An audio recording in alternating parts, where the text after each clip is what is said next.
Welcome to Nila designs. இன்றைக்கான ப்ரூச்சஸ் என்ன பார்க்க போகிறோம் அப்படின்னா, நான் வந்து ஒரு ரவுண்ட் ஷேப் கம்பி இந்த மாதிரி வந்து ரெடி பண்ணி வச்சுருக்கேன். அதை வந்து எதில் கனெக்ட் பண்ண போகிறேன்னா, யூவி லேம்பில் கனெக்ட் பண்ணி யூவி ரெசின் தான் நம்ம ரெடி பண்ண போகிறோம். ஸோ அதுக்கு வந்து கேபிள் வந்து நான் ஃபோன் சார்ஜர் யூஸ் பண்ணிக்கிட்டு யூஎஸ்பி கேபிள் அதோட கனெக்ட் பண்ணி வச்சுருக்கேன். இப்போது இது பார்த்திங்கன்னா ஹார்ட்னர், யூவி ரெசின் ஹார்ட்னர், இதை தான் நம்ம யூஸ் பண்ண போகிறோம். ஸோ நான் அதுக்கு வந்து என்னென்ன எடுத்திருக்கேன் அப்படின்னு சொன்னால், ரோஸ் பெட்டல்ஸ் கொஞ்சம் எடுத்திருக்கேன். அதுக்கப்புறம் ஆன்டிக் பீட்ஸ் எடுத்திருக்கேன். இப்போது நான் இந்த ரெசினை வந்து இதில் லைட்டாக இப்படி போர் பண்ணி விட்டுடுறேன். போர் பண்ணி விட்டுட்டு கொஞ்சம் கலந்து விட்டுக்கலாம்.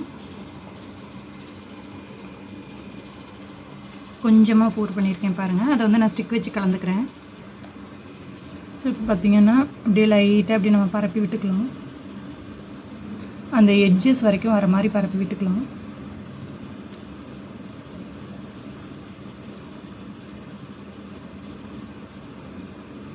அந்த ரிங்கோட எட்ஜஸ் வரைக்கும் கரெக்டாக வரணும். நமக்கு கேப் இல்லாத பரப்பி விட்டுக்கோங்க.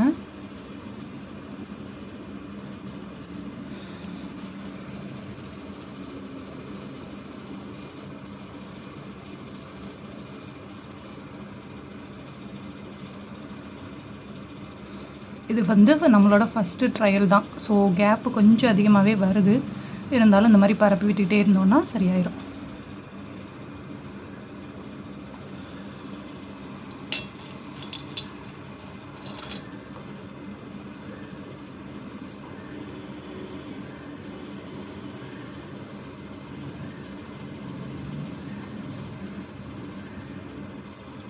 இந்த மாதிரி லைட்டாக போட்டுட்டு இதுக்குள்ளே கரெக்டாக உள் சர்ஃபேஸில் வச்சுட்டு சைடில் இங்கே ஒரு பட்டன் இருக்குது. இந்த பட்டனை ஆன் பண்ணி விட்டுடலாம். 3 மினிட்ஸுக்கு வந்து உள்ளே வைக்க சொல்லியிருக்காங்க. ஜஸ்ட்டு நம்ம இது வந்து ட்ரையல் தான், பார்ப்போம். 3 மினிட்ஸ் கழித்து பார்ப்போம். 3 மினிட்ஸ். அதில் டைமிங் வந்து 60 செகண்ட்ஸ் 120 செகண்ட்ஸ்னு இருக்குது. நான் 60 செகண்டு. ஸோ ஆக்சுவலாக 1 மினிட் முடிஞ்ச உடனே அது ஆஃப் ஆயிடுது. ஸோ அகைன் நான் வந்து என்ன பண்ணுறேன், ஜஸ்ட்டு ப்ரெஸ் பண்ணி ஆன் பண்ணி விட்டுறேன். ஸோ அது மாதிரி 3 டைம்ஸ் நான் பண்ணுறேன்.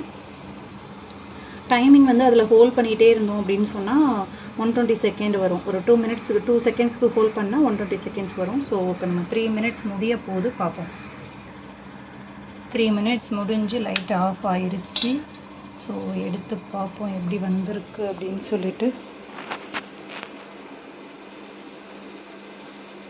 மோல்டுலேருந்து எடுத்தால் வெளியில் வருதான்னு பார்ப்போம். வருது. சூப்பராக வருது. வெயிட் பண்ணுங்கள் பார்ப்போம். ஜஸ்ட்டு அப்படியே அதுலேருந்து எடுத்தோன்னா வந்துடுது. அழகாக வந்திருக்கு பாருங்கள். பட் நான் பண்ண ஒரு மிஸ்டேக் என்ன அப்படின்னா, கரெக்டாக தெரியுதுங்களா உங்களுக்கு, அந்த ரெசின் வந்து ஃபுல்லாக கவர் ஆகலை. ஏன்னா நம்ம லைட்டாக தான் போட்டோம். டிப் பண்ணது வந்து ரொம்ப ரெசின் போடாமல் லைட்டாக தான் அந்த ஹார்ட்னர் நம்ம யூஸ் பண்ணோம். பட் அழகாக வந்திருக்கு. இது ஃபஸ்ட்டு ட்ரையல் தான் நமக்கு. என்ன அப்படின்னு சொன்னால், சின்னதாக அந்த ரோஸ் பெட்டல்ஸ் எல்லாமே இன்னும் குட்டி குட்டியாக கட் பண்ணியிருக்கலாம். நம்ம ஃபஸ்ட்டு ட்ரையல் தானே நம்ம பார்த்தோம். ஸோ பெஸ்ட்டு, சூப்பராக தான் வந்திருக்குது. 3 மினிட்ஸ் தான் வந்து அந்த லேம்புக்கு அடியில் வச்சுருந்தேன் நான். ஜஸ்ட்டு நமக்கு என்ன ஷேப்பு தேவையோ அந்த ஷேப்பை ரெடி பண்ணிவிட்டு அடியில் வச்சுருக்கேன். அவ்வளோதான்.